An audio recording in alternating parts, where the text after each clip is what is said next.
প্রধান উপদেষ্টা ডক্টর ইউনূস পদত্যাগ করছেন নাকি করছেন না এই ধরনের সংশয় আজ সকাল পর্যন্ত মোটামুটি ছিল, এটা বলা যায়। কারণ আমি দেখেছি বিভিন্ন জায়গায় গুরুত্বপূর্ণ লোকজন এই আলাপ সামনে আনছেন, এবং এটার ভিত্তিও আছে। কারণ আজ ন্যাশনাল ইকোনমিক কাউন্সিল যেটা, ওটার বৈঠক ছিল, সেখানে ফর্মাল বৈঠকের পর উপদেষ্টা পরিষদের ইনফর্মাল বৈঠক আছে, এরকম কথা আমরা জানতে পারি। এবং সেই ইনফর্মাল বৈঠকটা হয়েছে, এবং সেটার পর পরিকল্পনা মন্ত্রী যে ব্রিফ করেছেন তাতে বোঝা যায় সরকার, মানে প্রধান উপদেষ্টা, সরকার এভাবে বলা ঠিক না, ডক্টর ইউনূস পদত্যাগ করছেন না অন্তত এ যাত্রা। এবং আজই পরের দিকে বিএনপি এবং জামায়াতের সাথে প্রধান উপদেষ্টার বৈঠক আছে, সেখানেও নিশ্চয়ই আরও অনেক কথাবার্তা হবে, আরও অনেক কিছু তখন বোঝা যাবে।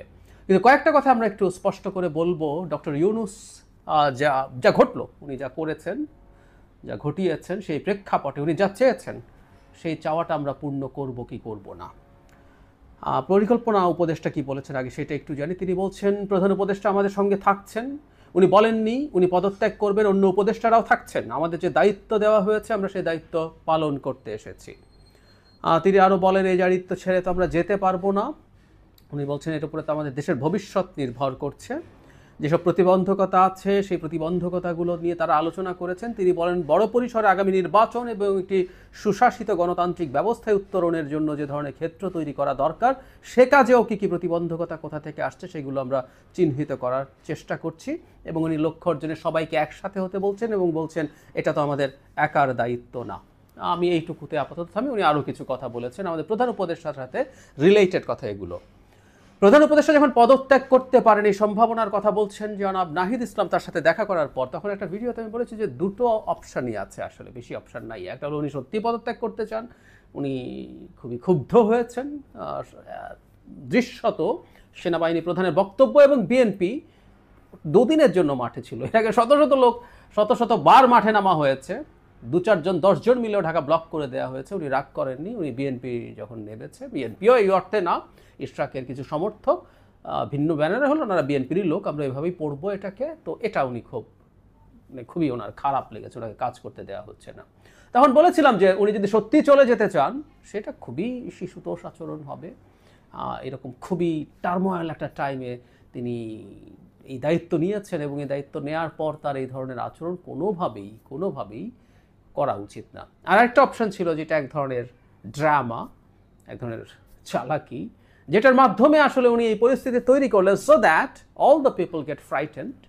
কেন তারা ভয় পাবে? যে উনি যা যা করতে চান তাকে ব্ল্যাঙ্ক চেক দিয়ে দেওয়া হয়। এটা উনি হয়তো আরেক দিক থেকে চেয়েছেন, এটাই সম্ভবত তার চাওয়া বলে আমার ধারণা। আমি ব্যক্তিগতভাবে মনে করি একটা কথা খুব ক্লিয়ার, প্রধান উপদেষ্টা থাকতে হবে, থাকা উচিত হবে, সেটা আমরা মনে করি। আমি প্রথম থেকে এই কথা বলছি। সব কিছুর পরও আমি মনে করি আমাদের এই যে ডেমোক্রেটিক ট্রানজিশনটা, সেটা ডক্টর ইউনূসের হাতেই হওয়া উচিত, and he is the still so far the safest person. তো তাকে থাকতে হবে, কিন্তু তার হাতে কোনো ব্ল্যাঙ্ক চেক দেওয়ার পক্ষে আমরা নই। মানে উনি যা ইচ্ছে তা করতে পারেন। তার প্রেস উপদেষ্টা টকশোতে যেভাবে বলেছেন they have got the mandate to do everything, ওনাকে জিজ্ঞেস করা হচ্ছিল আবার এভরিথিং, তখন উনি আবার ক্লিয়ার করেছেন এভরিথিং।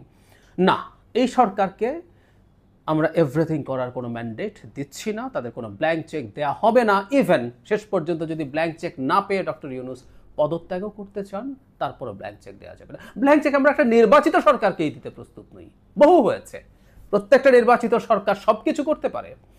বিজেপির গত সরকারটার কথা বলছি, সবচেয়ে বেশি আসন নিয়ে ইতিহাসে তাদের এবার তো কমে গেছে, তার আগের সরকারটার কথা বলছি, এককভাবে সংখ্যাগরিষ্ঠতা, তার দলসহ সংবিধান সংশোধন করার মতো পরিস্থিতি নিয়ে ক্ষমতায় এসেছে, তার জোট সহ।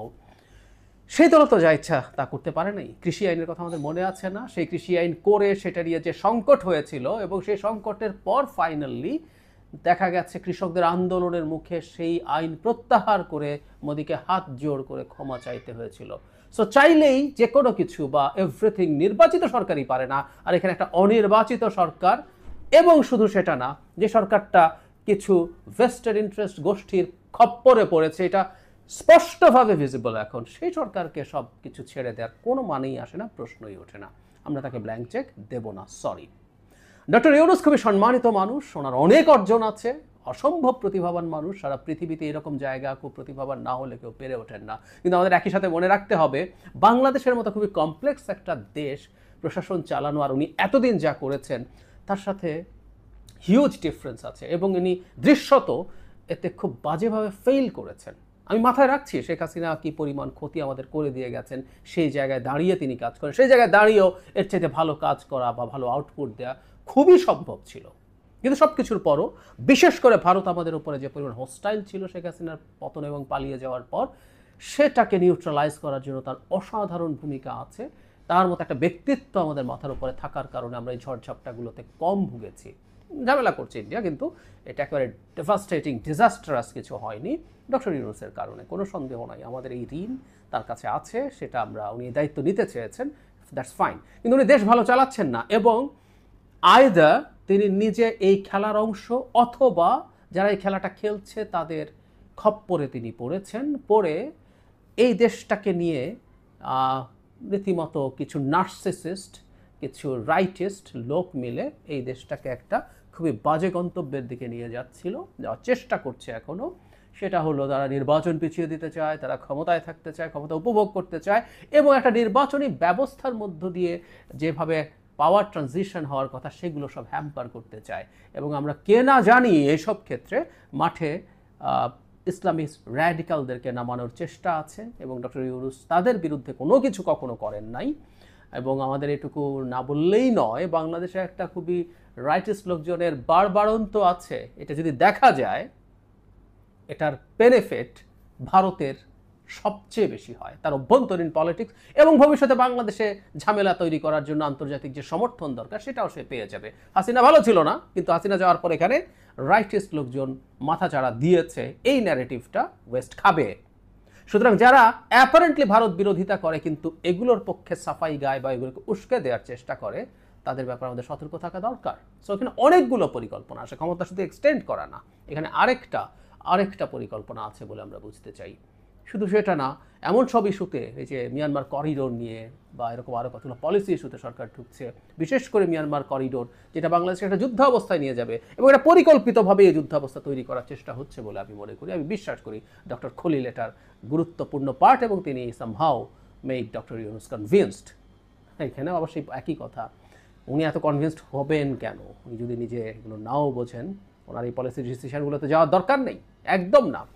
সুতরাং আমি চাই তিনি থাকুন। তার সাথে আজকে বৈঠকের পর আমি আশা করব উত্তেজনা যথেষ্ট স্বাভাবিক পর্যায়ে চলে আসবে, নেমে যাবে উত্তেজনা, একটা মোটামুটি একটা আন্ডারস্ট্যান্ডিং তৈরি হবে। সবচেয়ে বড় দল বিএনপি কতটুকু ছাড় দেবে, জামায়াত কী করবে, এনসিপি কী করবে, সরকার কী করবে। তবে এটা জরুরি কথা, সবাইকে ছাড় দিতে হবে। ডক্টর ইউনূসকে ব্ল্যাঙ্ক চেক দেওয়া যাবে না, যত বড় ব্যক্তিত্বই তিনি হন না কেন। কেউ ব্ল্যাঙ্ক চেক পাওয়ার যোগ্য নন, পৃথিবীতে কোনো ব্ল্যাঙ্ক চেক পাওয়ার যোগ্য মানুষ থাকে না, কখনো না। আমরা ডেমোক্রেসির কথা আসলে এই কারণেই প্রায় বলি যে এটা শ্রেষ্ঠতম সিস্টেম না, ফর শিওর, কিন্তু এখানে মানুষ যখন আসে, ভুলভ্রান্তি যখন করতে থাকে, তখন নানান কিছু বিরোধী দল আছে, মিডিয়া আছে, শোরগোল করতে থাকে। মানুষের হাতে এক ধরনের শক্তি থাকার কারণে কেউ চাইলেও ডিজাস্টার ঘটানো কঠিন হয়ে যায়, পারবেই না তা বলছি না, কঠিন হয়ে যায়। তো সুতরাং এই কারণেই হয়, পৃথিবীতে কোনো দেবতা নেই যিনি রাষ্ট্রের দায়িত্ব নেবেন এবং নিখুঁতভাবে সব সঠিক সিদ্ধান্ত নেবেন, নো ওয়ে।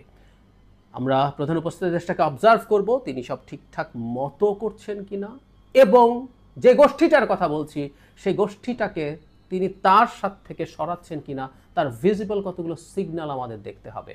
তাকে এটা করতেই হবে। তিনি এটা যদি না করেন তাহলে আমাদের কাছে মনে হবে যে তিনি একই জায়গায় আছেন। সো সমস্যার সমাধান যতটুকু হয়েছে, ভবিষ্যতে এই সমস্যাটা আবার হবে কি না, এটা সব পক্ষের এটার দায় আছে আমি মানি, কিন্তু প্রধান দায় এবং প্রধান সদিচ্ছা লাগবে প্রধান উপদেষ্টার, তাকে সেটা দেখা।